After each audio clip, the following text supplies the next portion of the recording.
Keeping your business healthy in today's marketplace can be a challenging and overwhelming task. From the threat of litigation inside and outside your organization and the inefficiencies that can rob your bottom line as a result of unproven marketing programs, the deck can be stacked against you. To get ahead of these challenges and stay ahead of your competition, the Bottled Business Sense Show provides practical business solutions that uniquely emphasize key legal principles, management techniques, and marketing strategies to protect and ensure the longevity of your business.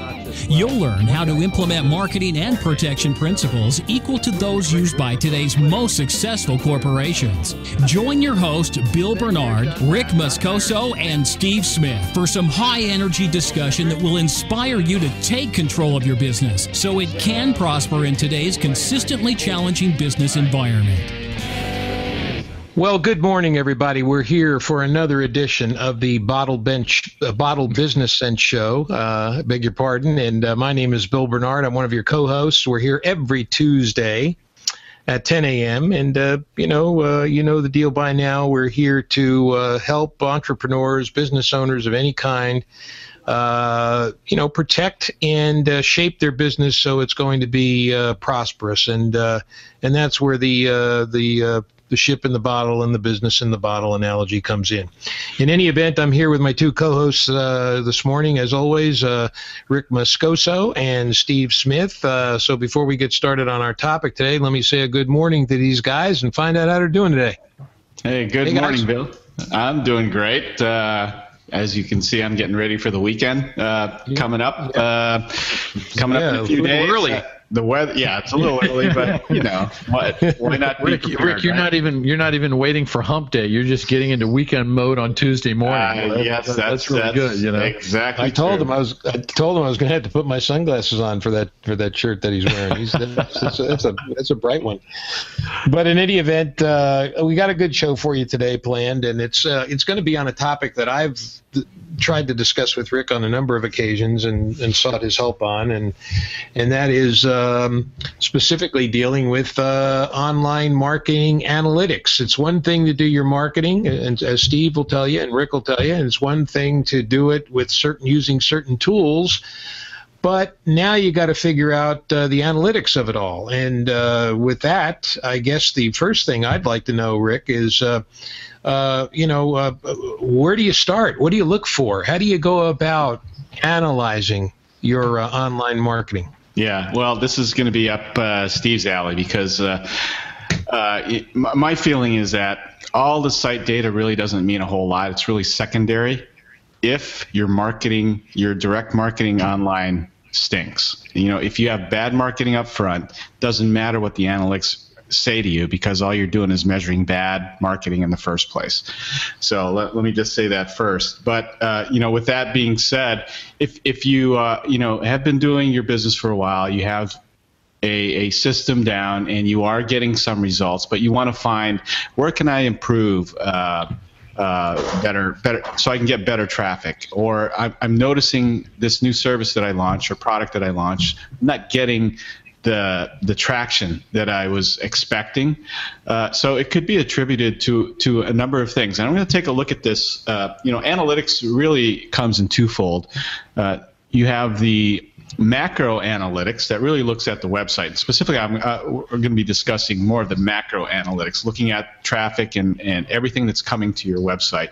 And then, of course, you have the micro analytics, which looks at the results or efficacy of like your outbound email campaigns or little advertising campaigns or banner ads that you may post. So all of these little things kind of encompass everything, which is what we're going to talk about. And let me ask, and I'll direct this to both you and Steve, because what you just said before begs the question. Let's say, when you said it doesn't matter what the analytics show if you have lousy marketing, can we assume, Steve and Rick, can we assume that if your analytics are really good based on the marketing you're using, does that mean that your marketing is good then?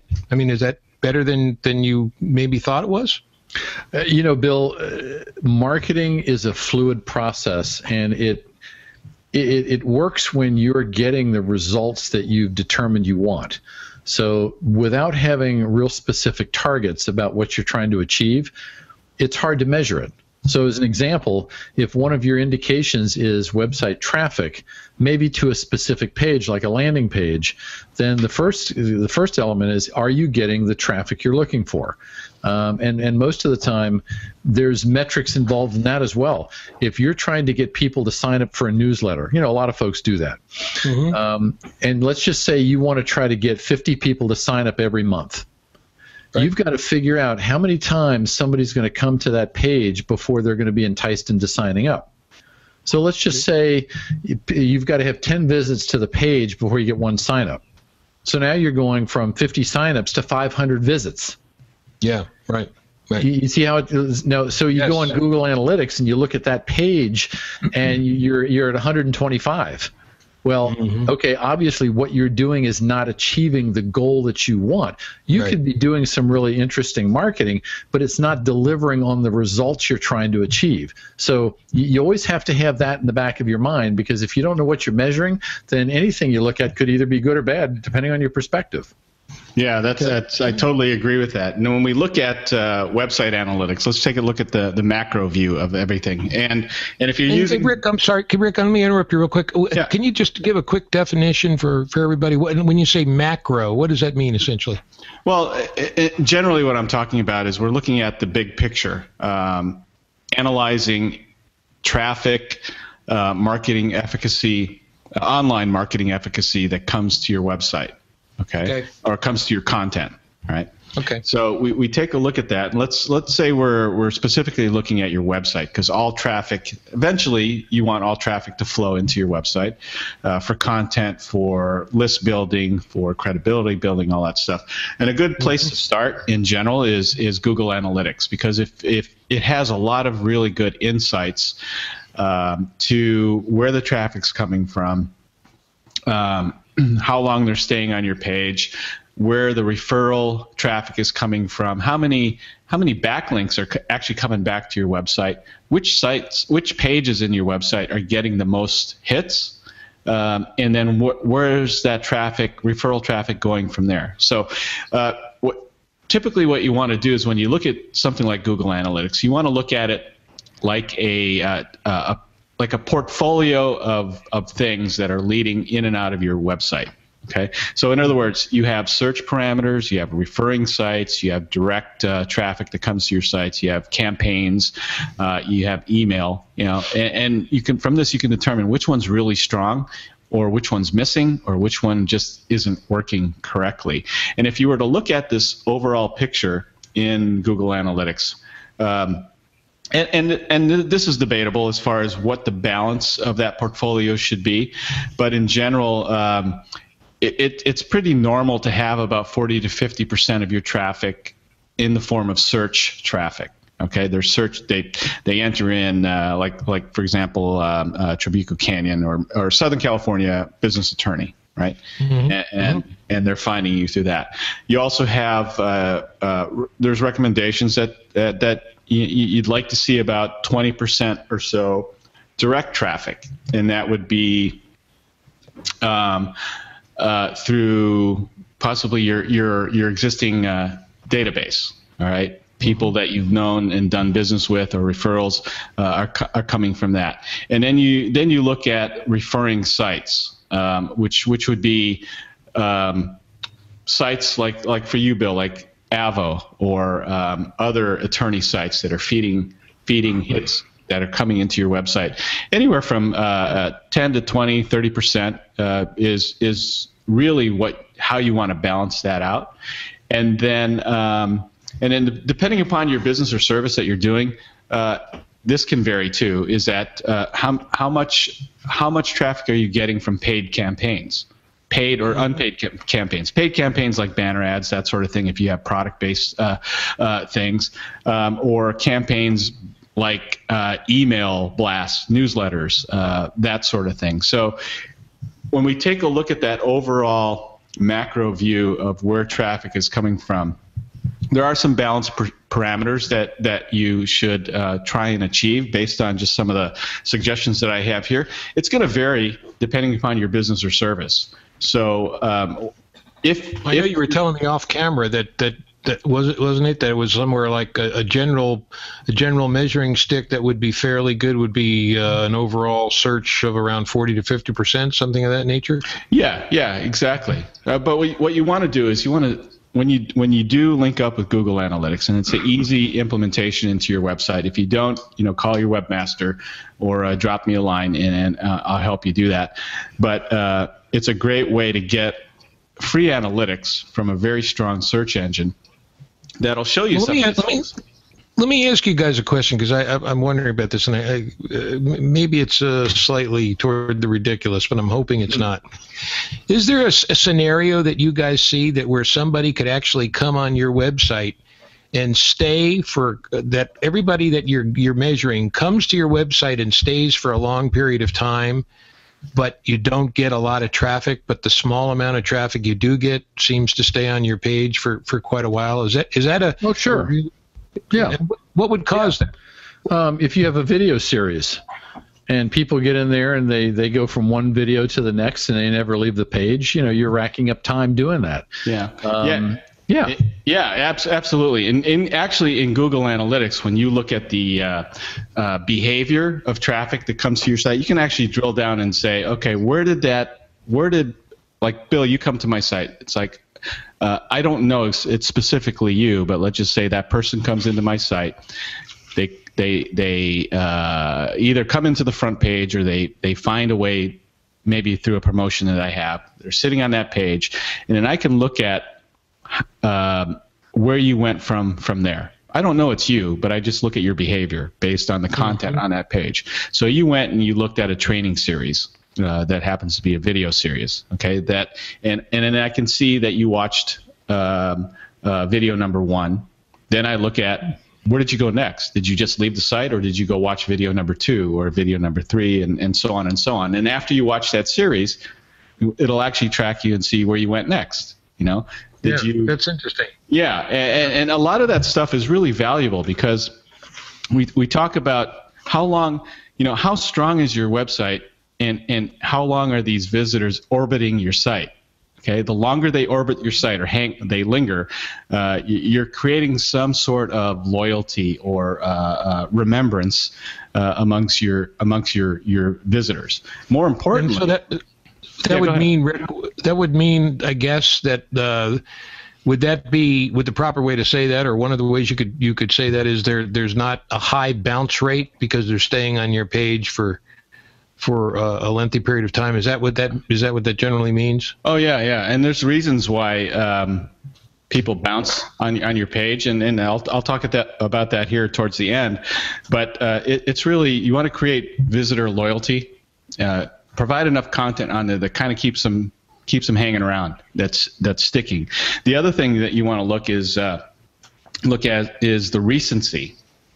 Okay, and what I mean by recency of their visit is how long from the first time they visited a unique IP address, in this case, how long was it from the first time they visited you till the second time they visited you? All right. And I would think in conjunction with that, because I know you do this, Steve, right? You try to put a lot of new content on your website more often than not, because if somebody likes it, that's going to get them to come back, always consistently looking for more new stuff, and that's going to tie into what I think Rick's talking about, right? Yeah, Google.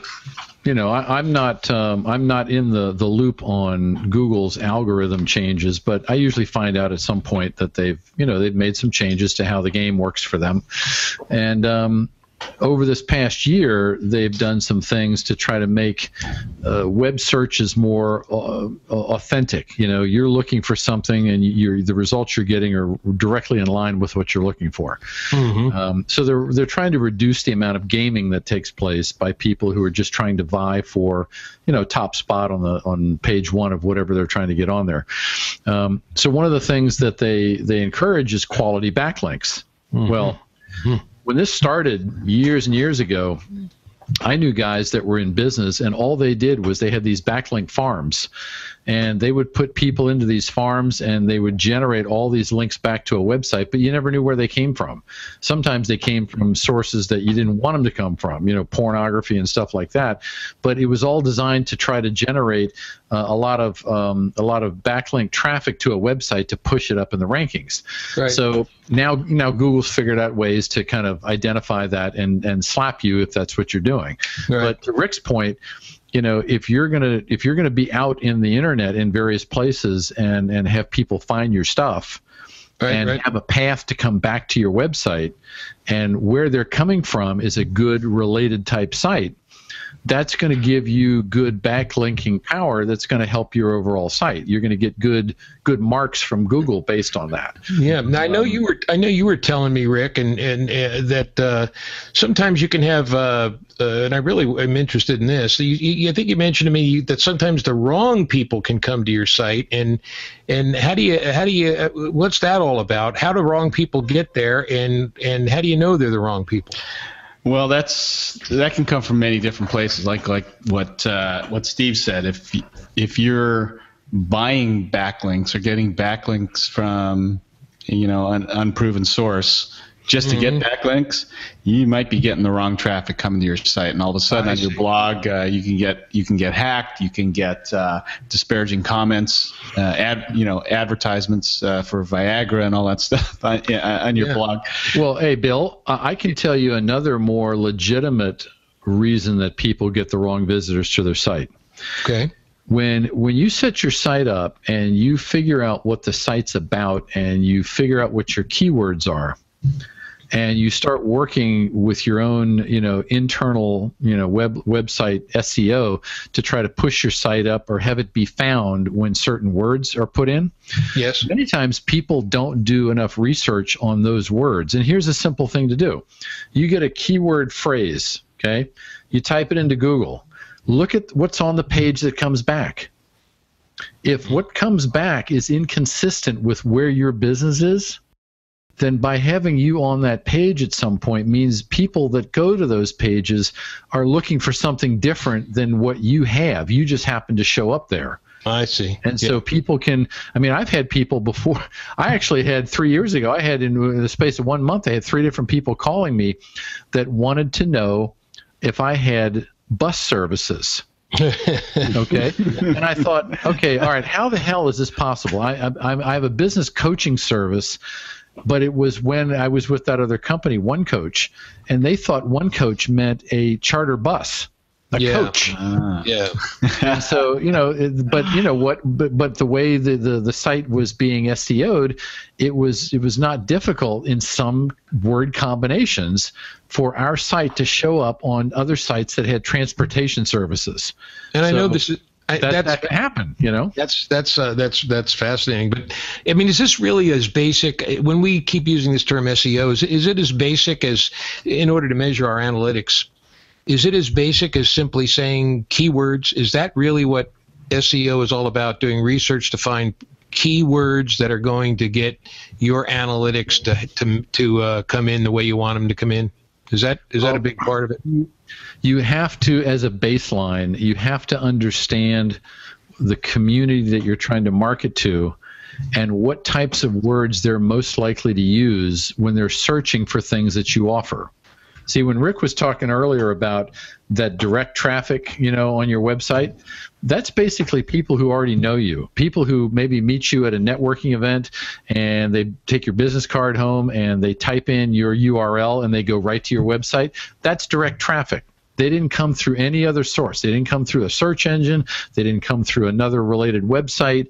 They came right to you. So all of that direct traffic means people already know you or have access to your direct contact information as a means of finding you. Everybody else has to find you by accident, almost by typing in certain keywords for which you end up appearing on the page. So you have to know what kind of words they would use. Otherwise, you're going to end up keywording your website for things that people would never use to find you, and that's when you get the disconnects. Yeah. And there's danger to that too. Is if you're over keywording your site, and most of your traffic is coming from search engines, and you're relying mostly on that, and you're not getting traffic from any of these other sources, then what happens when Google changes their algorithm again? Right? Yeah. Then all of a sudden you've got to change the way you've been marketing it for search purposes, and you'll end up seeing a dramatic drop in search traffic coming because you weren't prepared for it. Right. Well, we only have a few minutes left in the show, so what I wanted to ask a very quick question to you, Rick, and again, you probably are very familiar with this, Steve. Landing pages. Can landing pages help your analytics, and how do you know what would be the key measuring stick that you would determine whether or not you're going to want to use a landing page versus just a full-blown website by itself? Well, there's a couple different thoughts on that. Okay, and I think as we look at the macro view of using a landing page could just be another door into your website, but it's a more specific door other than the main page. Okay, right. So if you have an opt-in page to subscribe to a video series, that would be a landing page. Like for you, Bill, you have a bunch of other sister sites, right, that you refer information from. Those would be landing pages, specific landing pages that we're driving different types of traffic to from different type of referral sources, or even different types of direct marketing campaigns, right? Well, would I be correct in saying that if you don't put content, in other words, let's say you have a landing page and it's got content on it, but only on the one single landing page. If you don't continually put different content on it, or if you don't put more content on it than what it has, if it's a one-pager, in other words, no, that landing page is not going to help you very much, is it? Well, that's not what you use a landing page for. A landing page is a single-topic, single-use website. It's a one-page website. Mm-hmm. And when people come to that page, it's because you're offering something very specific for which they have to make a decision. They either go with it or they leave. That's pretty much it. That's what you want. You want people to look at it and say, yeah, this is what I've been looking for. I'll sign up for it. I'll buy it, whatever. But it's a single page that has a single purpose. Mm-hmm. Now, the best way to get use out of landing pages is if you construct them as actual one-page websites, an individual page with its own URL, and you use that website to drive traffic back to your home site. Or on your home site, you have links that can take them to that. So they're actual two different entities on the internet. If you put your landing pages on your website, you bury them, then they could still provide you with good traffic. But again, it's what you do to market them. Right. You could build a landing page and just set it adrift out there on the internet. It's not going to do anything. Yeah. Once you've got it up and running, you have to figure out what to do to drive traffic to that. So you're going to use pay-per-click or Google AdWords, or you might just organically try to drive it by putting it in different places so that enough people see it, and eventually it gets its own organic juice and it starts showing up in regular search engine functions. But there's fundamentally no difference between marketing a landing page and marketing a website. You're trying to get people to come to some spot and do something. I got you. Well, this has been a great. Go ahead, Rick. Did you have something to add? I was just gonna kind of end this with, if you're not using some sort of global analytics for your website, or at a minimum, go and find a way to integrate Google Analytics into your website, because it gives you a tremendous amount of information that's valuable information that you can start with.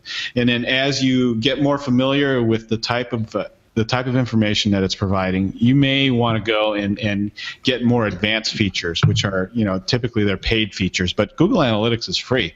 You can integrate a little snippet of code into your website, or into your WordPress website, and get incredible amounts of information. In fact, we set up a site for a sports facility just recently, and we launched the site, and you could actually watch real-time traffic coming in and out of the site. We could watch where they were going to, and it was fascinating because there's a lot of photos, and so we could see, were they going to specific content, or were they just was it vanity based, and were they just looking at pictures of themselves, and kind of, once they got over that, initial wow thing, then we can look at where they're actually going and see how to optimize our marketing for that.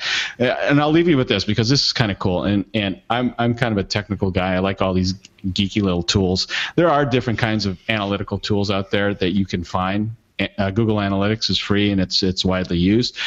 There is a company called CrazyEgg.com that does something that does very similar to Google Analytics, but it can summarize where people actually clicked on the page. They give you a visual overlay of where they came from and what places on the page they actually clicked in the form of a heat map. So imagine in a 24-hour period, your landing page the main page of your website, and you wanted to see where were people clicking on the website for that day, for that week, for that month. It'll actually show you a heat map of where the most commonly clicked areas on the site are over time. So it's pretty fascinating technology. I'm not sure exactly how they do it, but it gives you a visual representation of well, we'll have to check that out. And that's why you need these guys, folks. Because I get I think Crazy Egg is apropos because I'm half crazy when I'm on the internet anyway. So you need these guys to help you along. If you're like me, I don't have much patience for this stuff, and I've got to rely on experts, and I think you should too. That's why you need marketing guys on your team. So in that regard, I wanted to say thank you, Rick. Another great show, and as always, thanks for your input, Steve. We'll be coming back next Tuesday, for another great show. So in the meantime, I know my co-hosts will say a few last words, but I just want to sign off and say everyone have a very great, prosperous week. Stay protected and make a lot of money. So with that, guys, I'll turn it over to you, and we'll see everyone next week. Good discussion today, Bill. I certainly learn things every time, and I'm involved in them, so I know they're good. So appreciate you guys preparing for this and making it a quality show. All right. Well, thanks again, guys. And I think it's going to be just as engaging as today's topics between Bill and I. Right, Bill? I have no doubt of that. I have no doubt. Yes, we will make sure of that. Yeah, we'll be looking. We just put Steve on the spot, no question about that. But he'll rise to the occasion, and I have no doubt about that. So, with that, everybody, have a great week, and we'll see you here next time, same place, same day. All right, you guys take care. See you. All right, take care, everyone.